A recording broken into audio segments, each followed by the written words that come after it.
नमस्कार दर्शकों दिल्ली की राजनीतिक परिदृश्य में हाल ही के हफ्तों में एक महत्वपूर्ण बदलाव देखने को मिला है। कांग्रेस आगामी दिल्ली चुनाव में नए जोश और दृढ़ संकल्प के साथ अकेली मैदान में उतरी है। पिछले वर्षों में उलट जहां पार्टी ने कम उपस्थिति बनाए रखी थी, इस बार स्थानीय और केंद्रीय नेतृत्व दोनों पूरी तरह से लगे हुए हैं, जो राष्ट्रीय राजधानी में अपने प्रभाव को पुनः प्राप्त करने के उद्देश्य से एक एकीकृत मोर्चा दिखा रहे हैं। इससे दिल्ली के राजनीतिक परिदृश्य में हलचल मच गई है। विशेष रूप से इसके पूर्व सहयोगी आम आदमी पार्टी इससे सीधा प्रभावित है। कांग्रेस की रणनीतिक प्रविष्टि किसी की नजर से नहीं बची है, खासकर सत्तारूढ़ आप के, जिसने अपनी चुनावी संभावनाओं पर कांग्रेस के मैदान में होने से संभावित प्रभाव को लेकर चिंता व्यक्त की है। पिछले 10 दिनों में आप खेमे में आशंकाओं की फुसफुसाहट अधिक स्पष्ट हो गई है, जो इस बात का संकेत है कि कांग्रेस का पुनरुत्थान वास्तव में आपके लिए एक बड़ी चुनौती बन सकता है। इसका सीधा फायदा बीजेपी को मिल सकता है।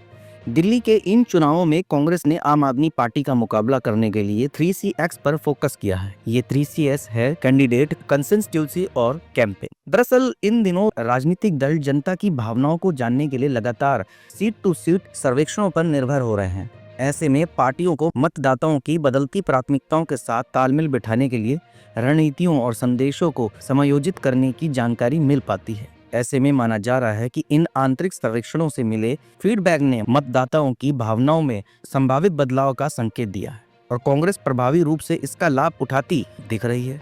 दिल्ली चुनाव में कांग्रेस के केंद्रीय नेतृत्व की भागीदारी इस बात को रेखांकित करती है कि वह दिल्ली चुनाव में कितनी गंभीरता से उतर रही है। राहुल गांधी जैसे शीर्ष पार्टी नेताओं और कई राज्यों के अन्य चेहरों पर प्रचार में शामिल करके कांग्रेस अपने अभियान को मजबूत करना चाहती है, जिससे ये स्पष्ट संदेश जाए कि वह एक बार फिर दिल्ली में एक मजबूत दावेदार है।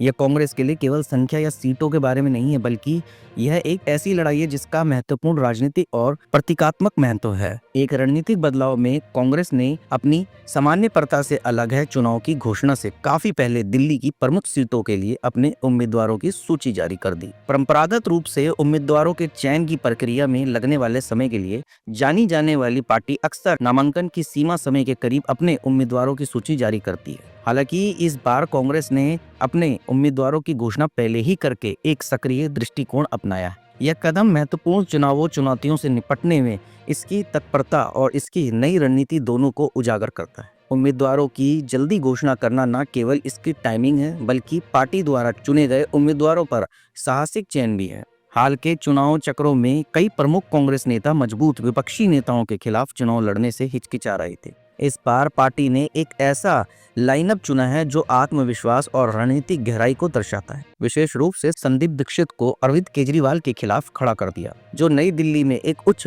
दाव लड़ाई का संकेत देता है। इसी तरह फरहाद सूरी को जंगपुरा में मनीष सिसोदिया के खिलाफ चुनाव लड़ने के लिए चुना है, जबकि अलका लांबा का सामना कालकाजी में आतिशी से होगा।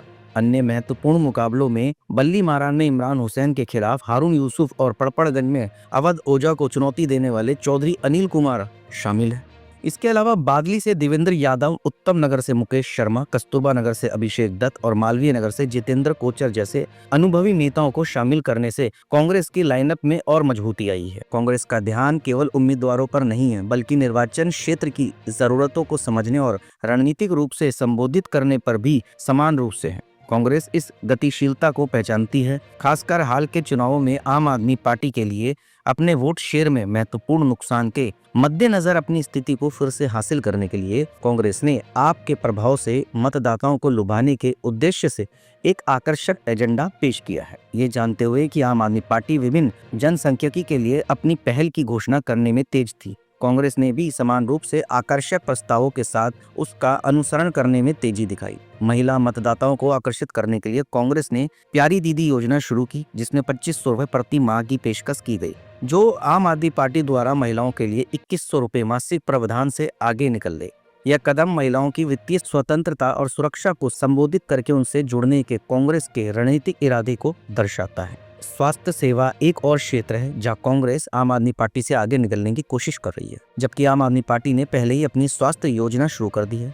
कांग्रेस ने 25 लाख रुपए की बड़ी स्वास्थ्य बीमा योजना के साथ जवाब किया, जो विशेष रूप से वरिष्ठ नागरिकों को टारगेट करती है। यह वादा स्वास्थ्य संबंधी वित्तीय बोझ को कम करने के लिए बनाया गया है, जो इसे कई बुजुर्ग मतदाताओं के लिए एक आकर्षक प्रस्ताव बनाता है। राजनीतिक नतीजों को आकार देने में युवाओं की महत्वपूर्ण भूमिका को पहचानते हुए कांग्रेस ने रोजगार सृजन और कौशल विकास पर भी ध्यान केंद्रित किया है। इसने बेरोजगार युवाओं के लिए 1 साल के अप्रेंटिसशिप कार्यक्रम के लिए 8,500 रुपए प्रति माह देने का वादा किया है। बेरोजगारी को संबोधित करके कांग्रेस सीधे उस वर्ग से जुड़ रही है जिसने आम आदमी पार्टी को पिछली चुनावी सफलताओं में महत्वपूर्ण भूमिका निभाई थी। सही उम्मीदवारों का चयन करना और निर्वाचन क्षेत्र विशिष्ट मुद्दों को संबोधित करना महत्वपूर्ण है। हालांकि अभियान की सफलता रणनीतिक योजना पर काफी हद तक निर्भर करती है। कांग्रेस पार्टी और उसकी अनुभवी अभियान टीम दिल्ली में अपने समर्थन आधार को पुनर्जीवित करने के कार्य का सामना कर रही है। इस टीम को एक बहुआयामी अभियान चलाने का काम सौंपा गया है, जिसमें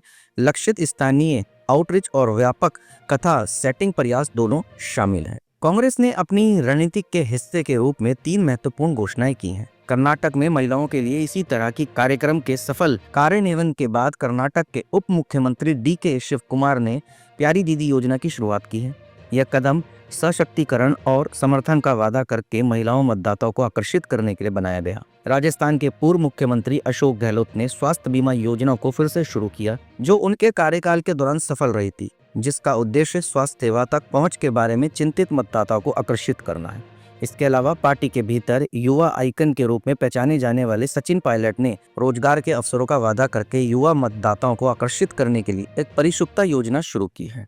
राहुल गांधी द्वारा बहुल निर्वाचन क्षेत्रों से सटे अल्पसंख्यक बहुल क्षेत्र सीलमपुर को अपनी शुरुआती बिंदु के रूप में चुनने के साथ ही अभियान में तेजी की है। यह अल्पसंख्यक और दलित समुदायों के बीच समर्थन बढ़ाने के लिए रणनीतिक निर्णय को दर्शाता है, जहां राहुल गांधी की अपील उल्लेखनीय रूप से मजबूत है। इन हाई प्रोफाइल घोषणाओं के अलावा कांग्रेस ने व्यक्तिगत उम्मीदवारों को अपने डोर टू डोर आउटरीच को तेज करने का निर्देश दिया है, ताकि ये सुनिश्चित हो सके कि पार्टी का एजेंडा व्यक्तिगत स्तर पर मतदाताओं तक पहुंचे।